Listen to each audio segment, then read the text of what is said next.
میں جو دوسرا دور ہے یعنی جو مکی دور ہے اس کی آخری کڑی چل رہی ہے، یعنی جب آپ صلی اللہ علیہ وسلم نے ہجرت کی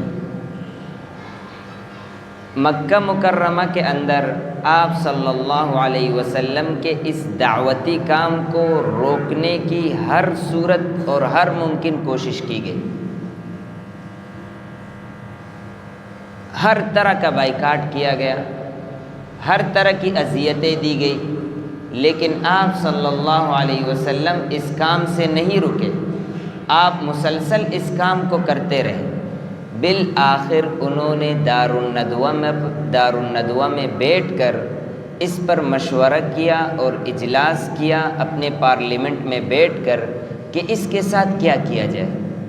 مختلف رائے دی گئی، ان میں ایک رائے یہ بھی دی گئی کہ نعوذ باللہ من ذالک، تمام قبائل اپنے قبیلے کا ایک ایک فرد دے گا اور سب مل کر اس کو قتل کریں گے، اور اس پارلیمنٹ کے اندر اور اس اجلاس کے اندر اور اس دار الندوہ میں شیطان بھی بیٹھا ہوا تھا بوڑھے کی شکل۔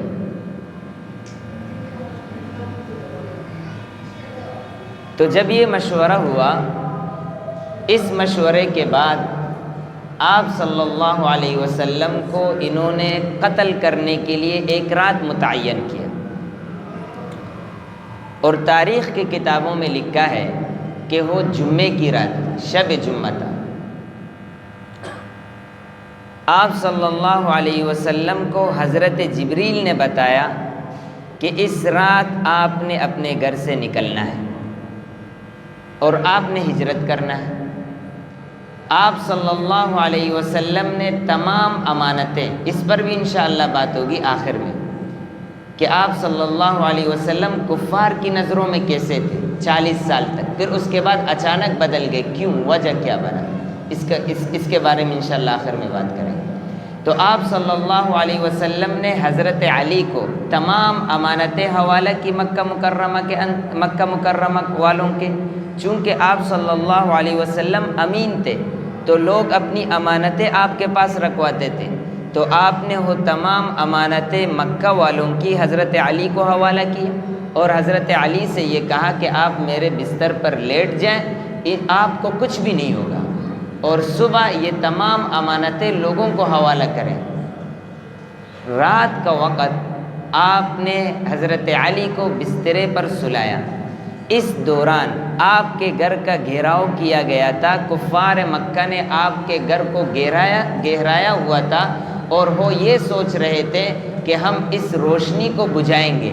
خود اندھیروں میں ڈوبے ہوئے لوگ، ان کا یہ تصور، ان کا یہ سوچ کہ آپ صلی اللہ علیہ وسلم جو سراپا نور ہے، سراپا روشنی ہے، جو مذہب لے کر آیا وہ بھی روشن اور واضح ہے، آپ اپنے گھر سے نکلیں گے، ہم یکجا ہو کر آپ پر حملہ کر کے آپ کو نعوذ باللہ قتل کر کے اس نور کو، اس روشنی کو ظلمت میں ڈال دیں گے۔ لیکن اللہ تعالیٰ نے فرمایا یریدون لیطفئوا نور اللہ بافواہہم واللہ متم نورہ ولو کرہ الکافرون، وہ چاہتے ہیں کہ اپنی پھونکوں کے ذریعے اسلام کے نور کو، مذہب اسلام کی روشنی کو بجھائے، لیکن اللہ تعالیٰ اس روشنی کو واضح کرنا چاہتا ہے اور بالکل اس کو روشن کرنا چاہتا ہے، اگرچہ کفار اس کو ناپسند کرتے ہیں۔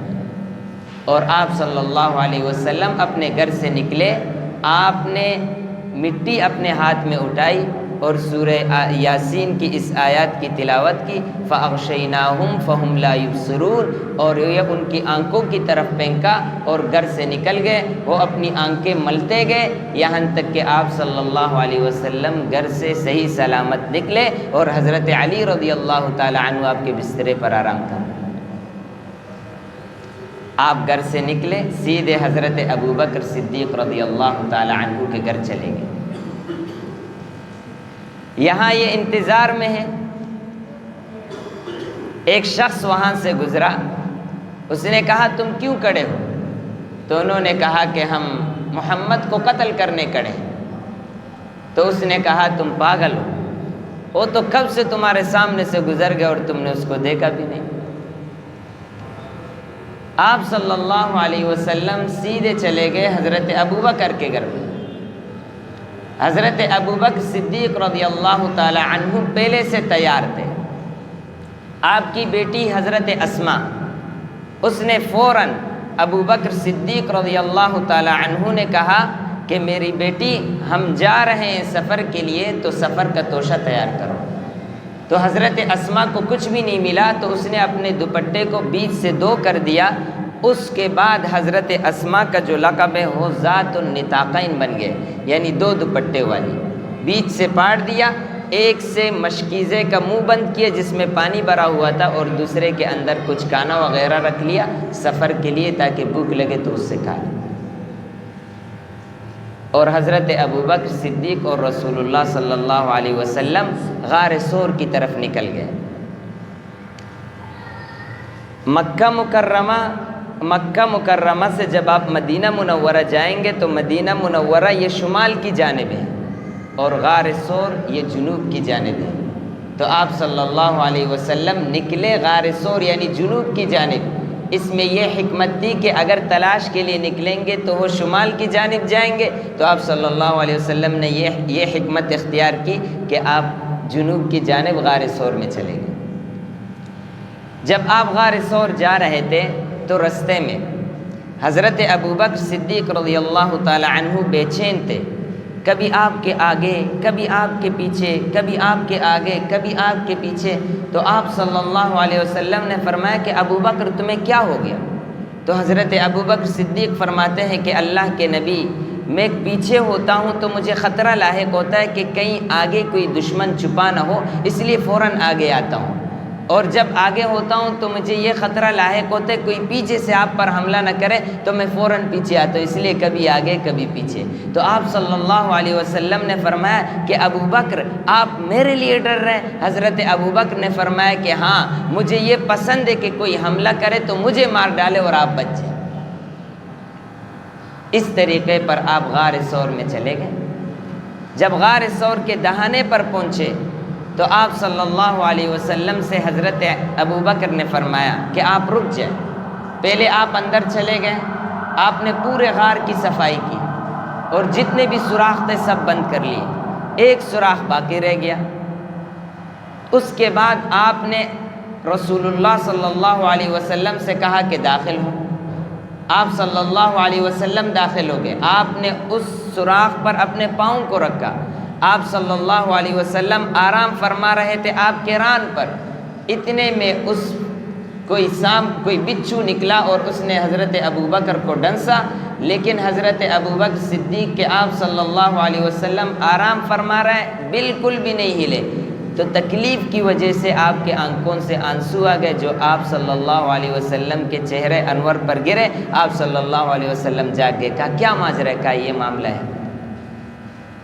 یہ حضرت ابوبکر صدیق، اس طریقے پر آپ صلی اللہ علیہ وسلم اور حضرت ابوبکر صدیق 3 دن تک اس غار ثور میں رہے۔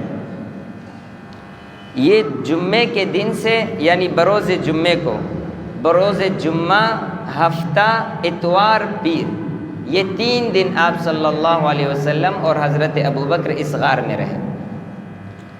حضرت ابوبکر صدیق رضی اللہ تعالی عنہ کے ایک بیٹے ہیں حضرت عبداللہ بن ابی بکر، یہ جوان تھے، یہ پورے دن مکہ مکرمہ میں گھوم کر جاسوسی کا کام کرتے تھے، کفار مکہ سے خبریں سنتے تھے اور پھر رات کو تمام خبریں آپ صلی اللہ علیہ وسلم اور حضرت ابوبکر تک پہنچاتے تھے۔ اور حضرت ابوبکر رضی اللہ تعالی عنہ کا ایک آزاد کردہ غلام تھا جس کا نام عامر بن فہیرہ تھا، یہ بکریاں چراتا تھا، پھر رات کو جب سب سو جاتے تھے عشاء کے بعد یہ بکریاں لے جا کر غار ثور کے قریب وہاں آپ صلی اللہ علیہ وسلم کے لیے اور حضرت ابوبکر کے لیے دودھ نکال کر رب کو دیتے۔ آپ دیکھیں حضرت ابوبکر صدیق کا عجیب خاندان، آپ کی بیٹی خدمت پر، آپ خود غار ثور میں خدمت پر، آپ کا غلام خدمت پر، یعنی آپ کا بیٹا خدمت پر، حضرت ابوبکر صدیق، آپ کا خاندان، آپ کا گھر اسلام کے لیے، مذہب کے لیے، دین کے لیے، رسول اللہ کے لیے قدم قدم پر آگے تھے۔ آج اس پر بھی انگلیاں اٹھائی جاتی ہیں۔ ایسے لوگوں کے اندر ایمان نہیں جو حضرت ابوبکر کے بارے میں بھی زبان درازی کریں۔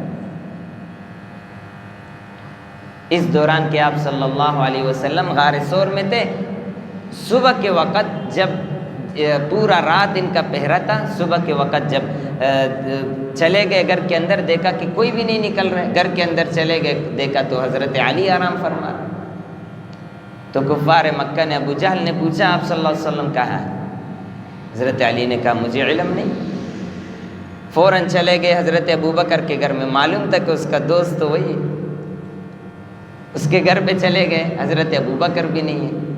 حضرت اسماء سے پوچھا، حضرت اسماء نے کہا مجھے نہیں معلوم۔ ابو جہل نے ایک تپڑ رسید کر کے دے دی، حضرت اسماء کو مارا۔ انتہائی پریشانی کے عالم میں تھے کفار مکہ۔ ابو جہل نے اعلان کیا کہ جو بھی رسول اللہ صلی اللہ علیہ وسلم کو اور اسی طریقے پر حضرت ابوبکر کو ڈھونڈ کر لائے گا، اس کو 100 اونٹ انعام میں دیا جائے گا۔ اب مکہ کے لوگ آپ کی تلاش میں نکلے،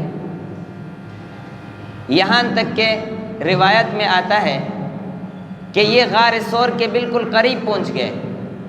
اللہ تعالیٰ کے حکم سے وہاں پر مکڑی نے جال بچائی اور ایک درخت اگ گیا اور اس کے اوپر ایک کبوتر کے جوڑے نے انڈا دی۔ اب کفار مکہ نے یہ سوچا کہ وہ اس غار میں نہیں چھپ سکتے، کیونکہ ان علامات سے معلوم ہوتا ہے کہ یہاں اس غار میں کوئی داخل نہیں۔ حضرت ابوبکر صدیق رضی اللہ تعالی عنہ نے ان کے قدموں کی آواز سنا اور ان کے پاؤں کو دیکھا۔ حضرت ابوبکر صدیق تھوڑے خوف زدہ ہو گئے، تو حضرت ابوبکر صدیق آپ صلی اللہ علیہ وسلم سمجھ گئے، تو آپ نے فرمایا کہ یا ابا بکر ما ظنک باثنین واللہ ثالثہما، تمہارا ان لوگوں کے بارے میں کیا گمان ہے جو 2 ہوں اور تیسرا ان کے ساتھ اللہ۔ اور پھر آپ کو تسلی دی کہ پریشان نہیں ہونا ہے، اللہ تعالیٰ ہمارے ساتھ ہے۔ اس کو اللہ تعالیٰ نے قرآن میں ذکر فرمایا، اذ ہما فی الغار اذ یقول لصاحبہ لا تحزن ان اللہ معنا فانزل اللہ سکینتہ علیہ وایدہ بجنود لم تروها۔ اللہ تعالیٰ نے ان کی تائید کی، ان کے حفاظت کی ایسے لشکر کے ساتھ جس کو تم نہیں دیکھ سکتے تھے۔ یعنی وہ لشکر کون تھا؟ فرشتے تھے۔ اللہ تعالیٰ نے ان کی حفاظت کی۔ تو اس طریقے پر آپ صلی اللہ علیہ وسلم حضرت ابوبکر کے ساتھ 3 دن اس غار میں رہے۔ پھر اس 3 دنوں کے بعد وعد